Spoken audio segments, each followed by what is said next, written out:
Okay. So, even though I don't recommend watching the news during retreat, I do look at some of it, and I take it very much as a Lamrim teaching. So, we all, I don't know, there's the coronavirus that is going around now, and it has more deaths than the SARS did several years ago. And thousands of people have been affected, and nearly 1,000 have died from it. So it's originated in Wuhan, China, and has most of the deaths and sicknesses have occurred in Wuhan, but slowly it's come to other countries. Okay, so Singapore does a lot of business with mainland China, and so there have been some cases in Singapore. And Venerable Damcha received an email from one of our friends in Singapore, which she forwarded to me, that I will read to you. Okay.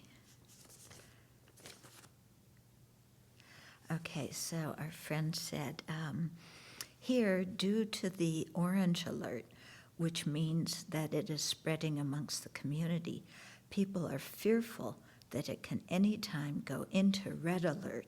Hence, many Singaporeans are panicking and snapping up lots of canned food, canned soup, biscuits, dried food, packets of rice, dried noodles, face masks, hand sanitizers, toilet cleaners, toilet papers, tissues, and everything else. Every day, the numbers of new cases are increasing. Deaths are increasing in China every day. It is really tense as all the doctors, nurses are exhausted. There's a shortage of face masks, testing kits, medicine, and many of their people are sick and not getting treatment and are quarantined in their own homes and not allowed to go into the streets. So yes, I mean, it's a severe situation with the coronavirus. I'm not berating that. However, I wrote to, I replied to Venerable Damcha that, I printed out the wrong one. It doesn't have your reply. You'll have. So I wrote, I was reacting to the anxiety in here, and I said, I wrote her and I said, please tell me what good anxiety does to stop the spread of the coronavirus. And, and then I said, go out and buy some toilet paper. Maybe that'll, relax your fear and anxiety a little bit. And you responded,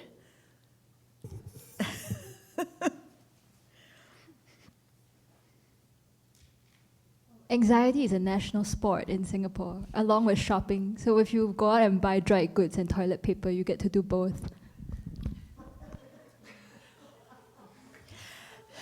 So that was a very good reply, I think, because, and the reason I'm telling you about this is for us to look at what we get anxious about and where our anxiety gets triggered, and how when you get anxious, you just go into overdrive to the point where you're not really thinking clearly.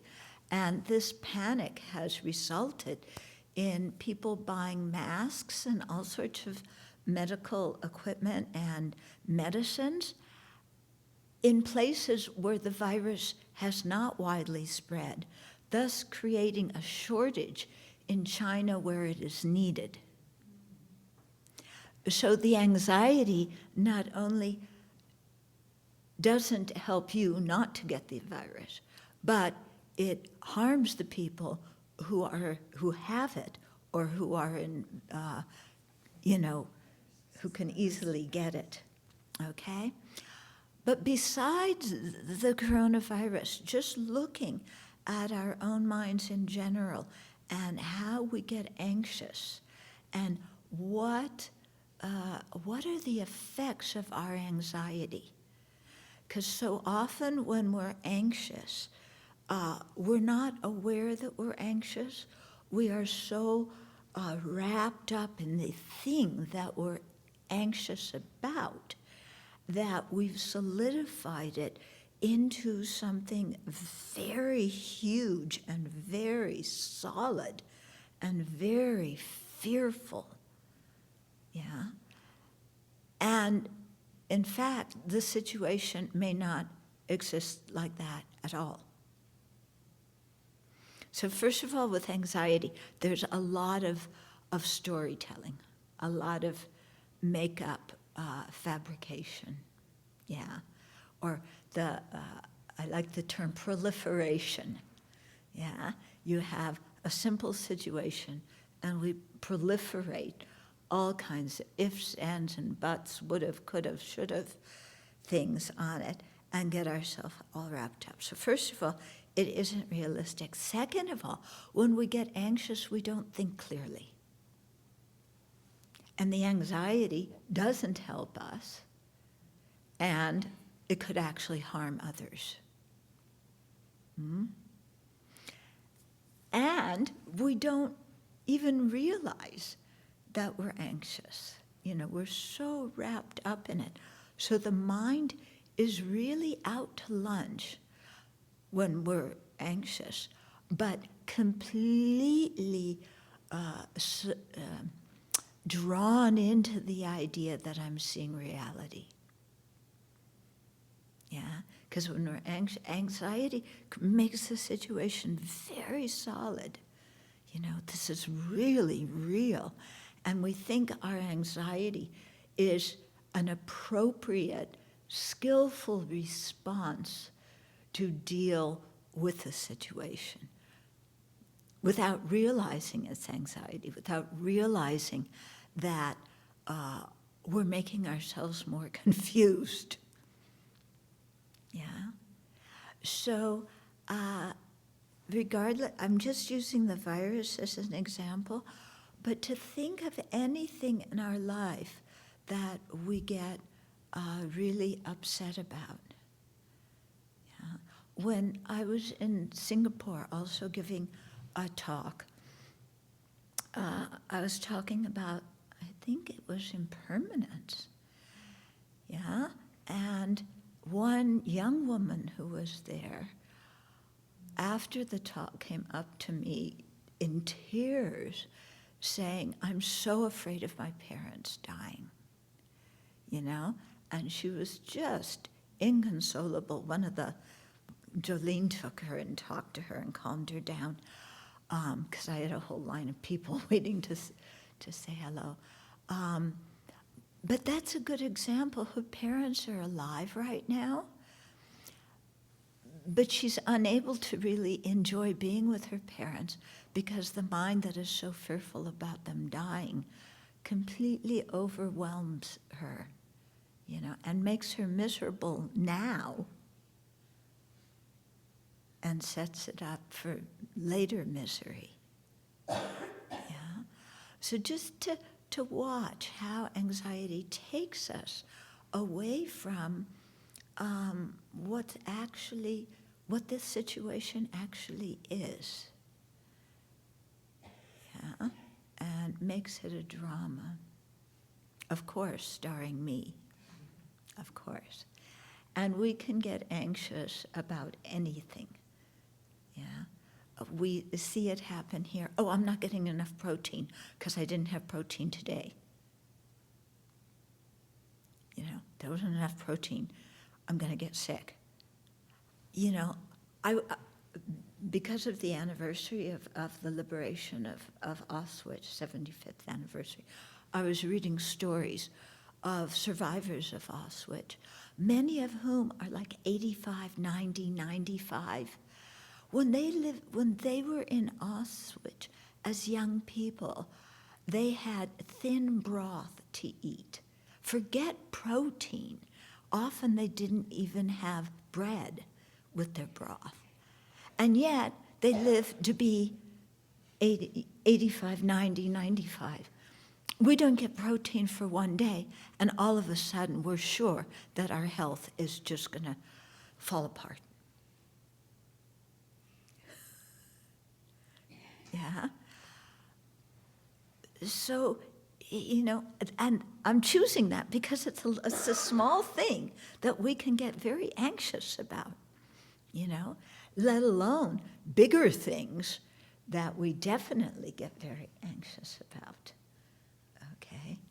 And so just do notice this, because yes, things, we have to be aware of a situation and make plans, but you can do that in a calm way, with a clear mind, and you just do what needs to be done and then stop.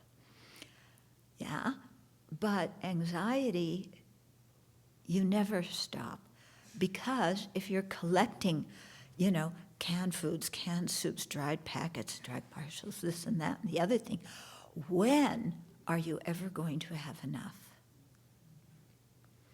It's like being anxious over money, I have this, and I got to earn more and get this more and get more money and save for my old age and da. And yes, we need to make plans, yeah, because you don't want to be 65 and not have anything.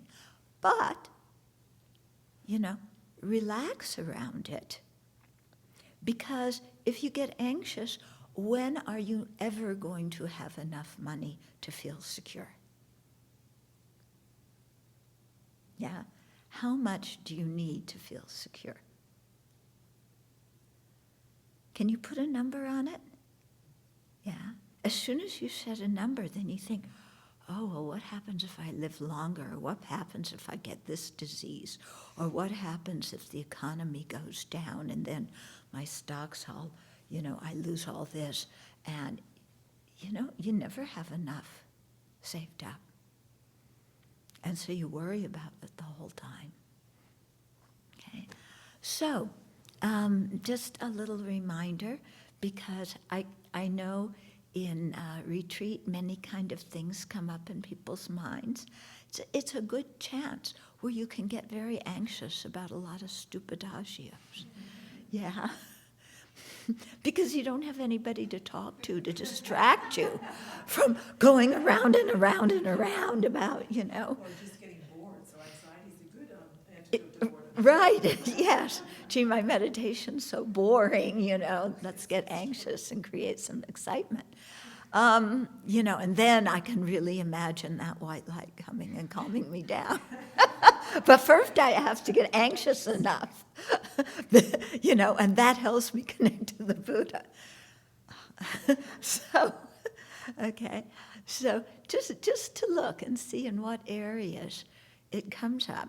And then to think, okay, how can you, make wise plans and let go of trying to make everything perfectly secure and predictable. Yeah. Because when do you ever have enough toilet paper? Yeah. In Hong Kong, there's a rush on toilet paper because of the virus. There was some rumor that they were running out of toilet paper. So there's these pictures of all the people in Hong Kong with big packets of toilet paper walking down the street and in the subway and all. Okay? But when do you ever have enough toilet paper? Yeah? Impossible. You never have enough, do you? You can always run out. Until we stop having bodies. Yeah, until we stop having bodies, we need toilet paper. Oh, goodness. And if we live to be 95, what happens? If the virus is still going at 95, I need more toilet paper, enough toilet paper until I turn 95. But what happens if I live until 97 instead? Then I'm going to run out, so I need more. Okay, so just a little reminder in your retreat.